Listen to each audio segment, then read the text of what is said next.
The first time my HOA cut my tree, they left the branches in my yard like a warning and the citation under my windshield wiper like a joke. And I remember standing there after a long day, staring at that mess, thinking, well, that's one way to meet the neighborhood. I still had dust on my shirt. My hands were sore from work. And there in front of me were fresh limbs from the red oak my grandfather planted the year I was born. No knock, no call, no permission. Just chainsaws, trespassing, and a fine. Then Beverly stepped out from across the street wearing that smug little smile people use when they think power makes them right. She told me she'd done me a favor, said the tree was hurting property values.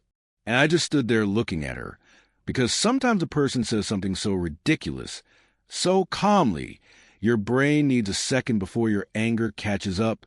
My name's Garrett Calloway, and a few years ago my wife Darlene and I bought a place in Clover Ridge Estates outside Knoxville. We didn't move there for status. We moved there because we wanted peace, a decent yard, quiet evenings, a neighborhood with old trees and enough space to breathe. That oak in the front yard was one of the reasons I loved the place. Big, healthy, strong. The kind of tree that makes a house feel like it belongs where it stands. For a while, the HOA was background noise, a monthly fee, the occasional reminder about weeds or gutters, nothing worth losing sleep over. Then Beverly Mitch became HOA president, and suddenly living there started to feel like sharing a fence line with a woman who thought a clipboard was a badge and a crown at the same time. She sent out a ridiculous handbook about community standards, 12 pages of nonsense for a neighborhood with barely 40 houses. Mailbox colors, decorations, yard appearances, even noise rules about wind chimes. Wind chimes.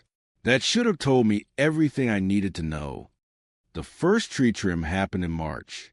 I heard the saw, stepped outside, and found 2 workers already cutting branches off my oak.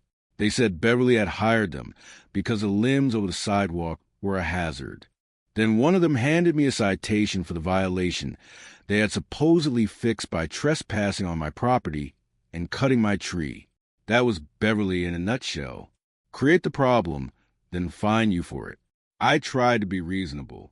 I went to her house, knocked on the door, and told her nobody was to step foot on my property again without my permission. She smiled and said she'd take that under advisement, which is a phrase that sounds polite until you realize it really means absolutely nothing. So I went home and read the HOA rules. Every page. I'm a carpenter. I'm not flashy, I'm not dramatic, but I do know how to read a structure and find where it's weak. Legal paperwork isn't much different. A few months later, after a storm knocked one board loose on my back fence, Beverly sent me a formal threat about daily fines if I didn't repair it fast enough. That's when I stopped seeing her as annoying and started seeing her as dangerous. I filed a records request and asked for the documents authorizing the tree work. Beverly sent back a single memo signed by herself, and nothing showing a proper board vote.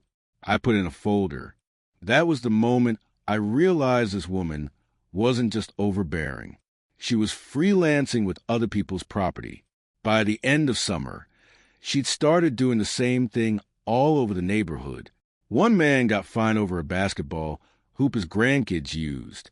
A widow got cited for raised garden beds. Another neighbor got harassed over his work truck because Beverly said it lowered curb appeal.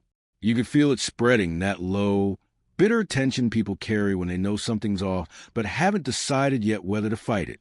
Then she came after my tree again. I got home one evening and found the same landscaping crew had removed a large lower branch while I was at work. Not a trim, a major branch. A bad cut, too. Sloppy enough that even I knew it could damage the tree. This time I called an arborist, paid for a full inspection, and got a written report saying the oak had been weakened and exposed to disease. He estimated the damage at $2,800. That report went straight into the folder. Around then I started talking to neighbors, comparing letters, citations, fines. 6 households had gotten hit. 3 had already paid. The more we compared notes, the worse it looked. Beverly had been issuing penalties under rules she'd pushed into her own little handbook, but there was no proof the board had legally approved them. That's when I called Corbin, one of the other board members. Turned out he hadn't approved any of it. Not the fines, not the landscaping contract, not Beverly's homemade rule book. He'd been traveling a lot for work and assumed the board was functioning normally. Once he saw the paperwork I collected, his whole tone changed. He got quiet, focused, the kind of quiet that means somebody's finally about to look on the floorboards. And when he did, everything started coming apart. He found that more than $2,000 in fines had already been collected with no clear accounting of where all of it had gone. He found thousands paid to the landscaping company for common area maintenance, even though some of that work had clearly happened on private lots, mine included. Then he found something even better. Buried in the HOA's original founding documents was a clause Beverly either never read or thought nobody else would. It said the board couldn't alter landscaping on a homeowner's private lot without written consent from a homeowner and approval from 2/3 of the full board. In other words, Beverly had no authority to touch my tree. None. Not the first time, not the second time, not ever. And tucked into that same section was the part that made me sit back in my chair and actually smile. If the HOA took unauthorized action against private landscaping, the homeowner had the right to full repair costs, attorney's fees, and punitive damages if there was a pattern of willful abuse. A pattern of willful abuse. Well, Beverly had basically gift-wrapped that for me. So I hired a lawyer. His name was Ron Mercer, and he was one of those calm Southern attorneys who didn't need to raise his voice because he already knew exactly how bad things were for the other side. He sent a demand letter to the HOA laying everything out. Unauthorized entry, property damage, improper fines, missing approvals, financial irregularities. He demanded reimbursement, cancellation of the fines, and a full review of Beverly's conduct.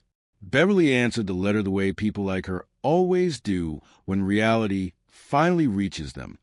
She puffed up, claimed she was protecting community standards, said homeowners needed oversight, tried to sound official. But by then the paper trail was against her, the arborist report was against her, the governing documents were against her, and worst of all for Beverly, the neighbors were no longer scared. The December HOA meeting was packed.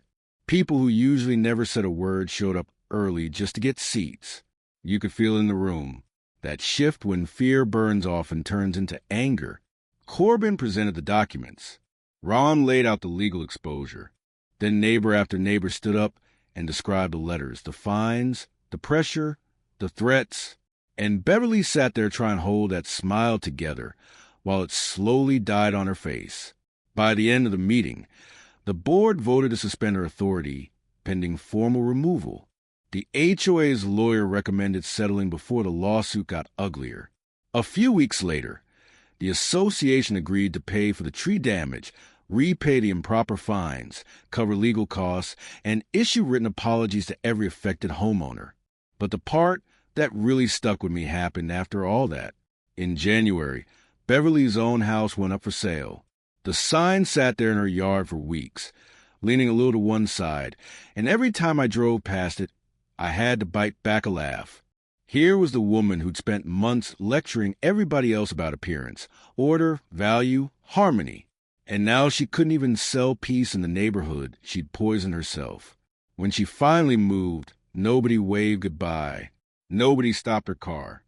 Nobody ran out with a casserole and kind words. The silence said enough. My oak survived, by the way. It took time and care and some expensive treatment, but it lived. The scar from that bad cut is still there if you know where to look. I see it sometimes when I'm out front in the evening, and I think maybe that tree taught me something I probably should have learned earlier, that some people count on decent folks staying quiet, because peace feels easier than conflict. And for a while, they're right. Until one day they push too far, and the quiet person they mistook for weak finally stands up. That's the thing about power. Fake power works great right up until it runs into paperwork, witnesses, and somebody stubborn enough to stop backing up. The last time I ever saw Beverly, she was loading boxes into an SUV while the winter wind pushed dead leaves across the curb. She looked tired, older, smaller somehow. Not humbled exactly. More like confused that the world had refused to keep pretending with her. I stood under my oak with a cup of coffee in my hand and watched her drive off without a word. And I'm not proud to admit it, but yeah, that felt pretty good. So tell me this. When somebody hides behind rules to bully other people, do you think getting even is petty, or do you think that's the only language people like that ever understand? And have you ever dealt with a person who thought a little bit of power meant they owned everything around them? Share your story, because I know I'm not the only one.